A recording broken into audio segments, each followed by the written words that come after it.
Good evening everyone. আবার বেশ কিছুদিন বাদে আমি আমার একটা ডেইলি ব্লগ নিয়ে চলে এলাম তোমাদের সাথে শেয়ার করতে। আজ 2 মে, আমার মেয়ের বার্থডে 3 মে, পরের দিন ছিল। তো আজকে সন্ধেবেলায় এসেছি কয়েকটা জিনিস নিতে অ্যাক্রোপলিস মলে, ওর গিফটস আর একটা কেক নেওয়ার জন্য। আজকে মিডনাইটে সেলিব্রেট হবে। তোর পছন্দের জায়গা গিফট মানে ও মিনিসো থেকে এখনও বারবিরি সব জিনিসপত্র কেনে, মানে ও বড় কিছুতেই হচ্ছে না।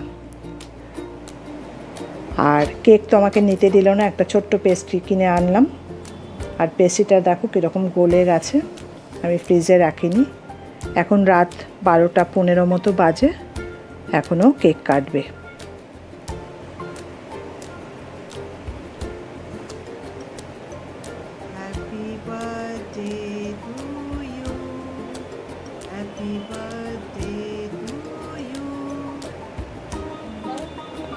এবার আমাদের যুদ্ধ চলছে।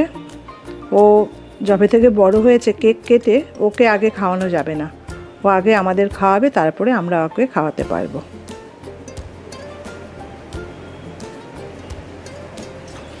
পরের দিন সকালবেলা আমি আমার স্নান পুজো সব সেরে আমি চলে এলাম কিচেনে। ফার্স্ট আমি পায়েসটা বসিয়ে দিলাম।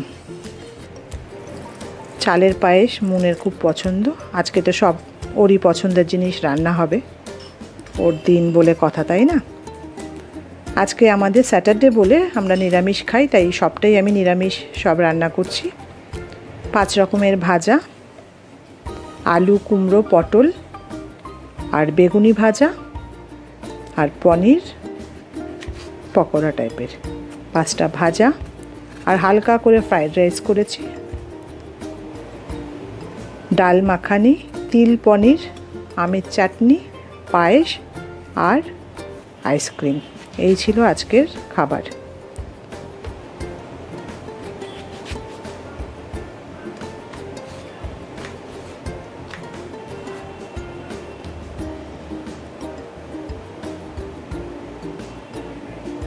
বেশ কবছর বাদে আজকে ওর জন্মদিন আমি আমার বাড়িতে সেলিব্রেট করতে পারছি, যেহেতু পড়াশোনার জন্য বা কাজের সূত্রে এখন বাইরে থাকে।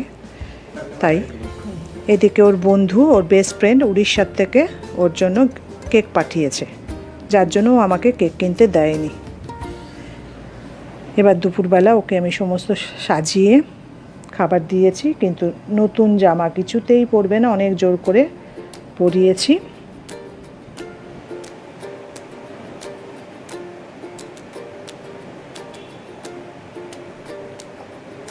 আজকে বাবাকে খুব মিস করছে।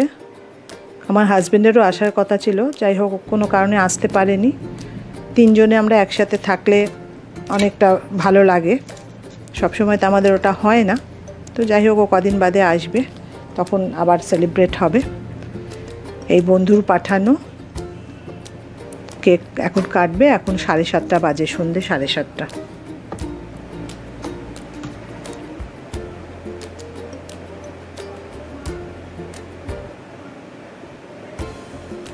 আর বেস্ট ফ্রেন্ডের পাঠানো কেকের প্রতিটা মুহূর্ত আমাকে বলছে তুমি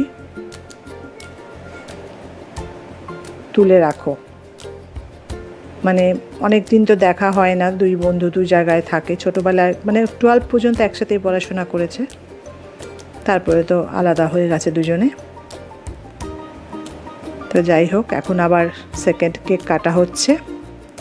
তোমরা সকলে ওকে আশীর্বাদ করো, ও যেন সুস্থ থাকে, ভালো থাকে, আর অবশ্যই একটা ভালো মানুষ যেন তৈরি হয়। আজকে তাহলে এতটাই থাকলো। আবার আরেকটা নতুন ব্লগে তোমাদের সাথে দেখা হবে। টাটা।